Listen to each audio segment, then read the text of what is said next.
네, 마켓 인사이드 시간입니다. 시장의 주요 이슈가 되고 있는 사항들 큰 그림을 그려보는 시간인데요. 이트레이드 증권의 최광혁 연구원과 함께하겠습니다. 안녕하세요. 예, 안녕하십니까. 네, 먼저 지수에 대해서 좀 여쭤보고 싶어요. 코스피 지수가 1930선까지 하락을 했다가 오늘은 그래도 반등이 나오면서 1950선까지 다시금 올라선 상황이거든요. 이렇게 반등이 계속해서 이어질 수 있을지 지금 지수 수준에 대해서는 어떻게 평가를 하세요? 전에 말씀드렸듯이 2014년 1분기 같은 경우에 코스피는 좁은 박스권으로 생각하시면 될 것 같습니다. 물론 1900 초반으로 내려갔기 때문에 단기적인 매수 구간에 들어가서 저가 매수세가 들어왔다고 판단하시면 될 것 같고, 하지만 당장 강한 반등세를 기대하기보다는 하락 여백이 크지 않다, 이 정도 수준에서 이해하시면 될 것 같습니다. 아직까지 의미 있는 변화를 예상할 수 있는 시그널이 모자라기 때문에 당분간은 지루한 박스권 흐름이 계속해서 이어질 것으로 판단하고 있습니다.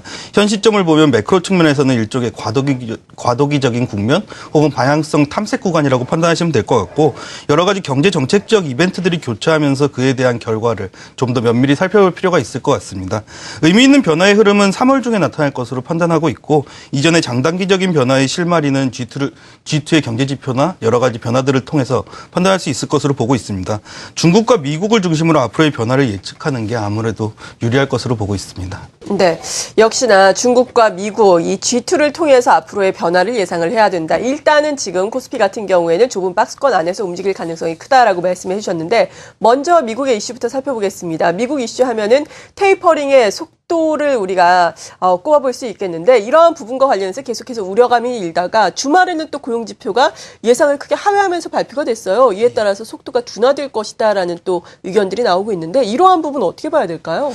사실 2014년에 최대 화두가 테이퍼링 이슈였습니다. 네. 지금까지 넘쳐날 만큼 공급되던 미국의 유동성이 줄어든다면은 시장에 어떤 충격을 줄 수 있을지, 또 증시도 계속 갈 수 있을지, 이런 우려감이 높았는데, 물론 테이퍼링이 어느 정도 시행될지는 투자자의 심리적인 변화를 유발하기 때문에 단기적으로는 살펴볼 수 있는 이슈라고 생각을 하고 있습니다. 하지만은 미국의 경제 지표는 계속해서 유동성으로 인해서 회복되는 모습을 보여왔고, 지금은 회복이라는 표현보다는 오히려 경제 성장이라는 표현이 더 어울릴 정도로 네. 높은 성장을 보여왔습니다. 물론 현재 상황에서 미국의 경기를 판단한다면 당연히 높은 점수를 줄 수 있지만, 아직까지 중기적인 관점에서 판단했을 때 테이퍼링 이슈를 그렇게 심각하게 받아들일 필요는 없다, 이렇게 생각을 하고 있습니다.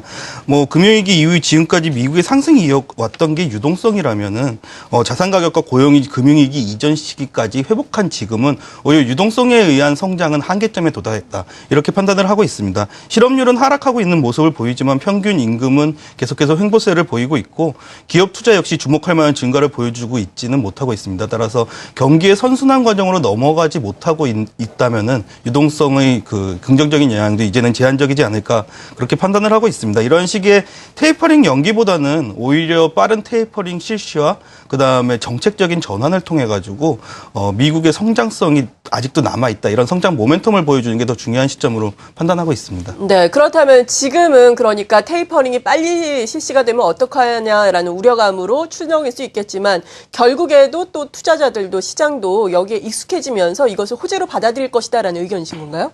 그렇습니다. 이제 테이퍼링 이슈 자체가 오히려 시장에 어떤 충격을 주는 요소보다는 테이퍼링이 없어지는 순간에 불확실성 요인이 해소되는 걸로 보고 있고, 미국 같은 경우에 이번에 10일 날 물론 고용 지표도 발표됐지만 재밌었던 게 스탠리 피셔를 부의장으로 지명을 했는데, 그렇죠. 버냉키나 드라기나 이런 사람들의 스승이라고 불리는 사람입니다. 그래서 이스라엘 의장을 할 당시의 움직임을 보면 굉장히 미세하게 CPI 물가에 맞춰가지고 기준금리를 조정하는 모습을 보여왔습니다. 따라서 앞으로 미국 기준금리나 테이퍼링 이슈 자체도 굉장히 드라마틱하게 움직일 가능성은 높아질 것 같습니다. 네, 그렇군요. 그리고 또 주목을 해봐야 하는 게 G2, 그러니까 미국 이슈에 이어서 중국발 이슈인데, 중국 같은 경우에는 최근에 경제 지표도 그다지 좋지 않고 계속해서 증시도 그렇고요. 중국 경제는 어떻게 보세요? 중국 경제 같은 경우에 현 시점에서 판단을 한다면 부정적입니다. 부정적이지만 중국 경제 지표가 안 좋은 것도 물론이지만 요즘에는 그동안 묻어놨던 지방 부채 문제나 이런 문제들이 계속해서 나오면서 중국 증시마저 하락하면서 중국에 문제가 생긴 게 아닌가 하는 우려는 계속해서 나오는 것 같습니다. 하지만 우리는 2013년 말부터 계속해서 이어오던 그런 판단은 유지하고 있습니다. 그래서 2014년 1분기 즉 3월 전인대 시즌을 기점으로 해서 중국은 반등의 반등하는 모습을 보이지 않을까 이렇게 판단을 하고 있습니다. 네. 지표 측면에서는 CPI하고 PPI 움직임에 주목을 하고 있습니다. 과거 2010년을 시작으로 점차 상승했던 CPI하고 PPI 갭이 이제는 3.8% 수준에서 계속해서 옆으로 횡보하는 모습을 보이고 있습니다. CPI 같은 경우에는 기업의 매출로 생각할 수 있고 PPI는 기업의 매출 원가 측면에서 작용을 한다고 본다면은 두 개의 갭이 크다는 거는 기업의 이익이 높다는 측면으로 판단을 할 수 있습니다. 그리고 지금 CPI, PPI 갭이 내려온다는 것은 어떻게 보면 기업 이익이 줄어드는 걸로 볼 수도 있지만 PPI가 올라가는 모습은 기업의 소비가 늘어난다는 측면에서 지금까지 정체됐던 중국 내수 부분이 이제는 어느 정도는 괜찮은 모습을 보이지 않을까 이렇게 판단을 하고 있고 따라서 3월 중에 중국 전인대를 통해서 정책적인 이슈가 발표되고 그다음에 CPI, PPI 갭이 내려가면서 기업 이익의 측면에서 좀 더 긍정적인 모습이 나와주면 그 부분을 바닥으로 볼 수 있지 않을까. 그렇게 생각하고 있습니다. 네, 그러니까 아직까지는 바닥이라고 보긴 힘들고 바닥 찾기 과정이 이어질 것이다라고 보시는 거죠. 현 시점을 이제 기대감의 바닥으로 보고 있습니다. 그러니까 중국 경기 예상치를 보면 네. 2014년 초에 8% 수준인 게 현재 7% 초반까지 내려와 있습니다. 그렇죠. 전체 2014년 전체 예상이 약 7% 초반이라는 것을 감안한다면은 지금이 바닥이지 않을까 이렇게 판단하고 있습니다. 네. 하지만 또 아직까지는 그러니까 이러한 것이 긍정적인 모멘텀으로 작용을 하기에는 좀 이른 시점이다. 좀 더 기다려 봐야 한다. 중국과 미국 역시 그렇게 우리가 이해를 해볼 수 있을 것 같은데 그렇다면 이것이 긍정적인 모멘텀으로 바뀌기 전까지는 어떤 전략이 필요할까요?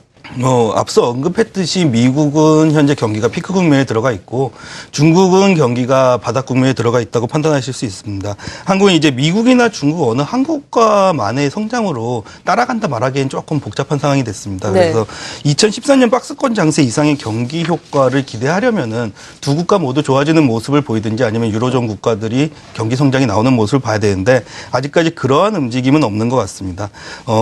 사실 이러한 변화의 현 시점에서 쉽사리 예측하기는 쉽지 않고 여전히 좁은 박스권 내에서 생각을 한다면 일단 방향성에 대한 섣부른 판단보다는 긍정적인 시그널이 발생하기를 기다리는 전략이 필요할 것으로 보고 있고 그 시기 자체도 3월로 보고 있습니다. 그 이전에는 적극적인 매수 전략보다는 1900 초반에서 조금씩 주식 비중을 확대하는 전략을 권고하고 있습니다. 네. 전체적으로 반등 시점에서 단기적으로는 하락폭이 컸던 자동차나 소재 업종에 대한 관심이 필요할 것으로 보고 있고 장기적 관점에서는 중국과 한국의 내수 및 인프라 종목에 대해서도 어느 정도는 관심을 가질 필요가 있을 것으로 보고 있습니다. 네, 그렇군요. 긍정적인 시그널이 발생할 수 있는 3월 이전까지는 박스권 전략을 주시면서 1900 초반대에서는 그래도 매수 전략, 단기적으로 우리가 볼 수 있는 업종에 대해서도 도움 말씀을 주셨습니다. 전반적인 시장에 대해서 이트레이드 증권의 최광혁 연구원과 함께 알아봤습니다. 감사합니다. 예.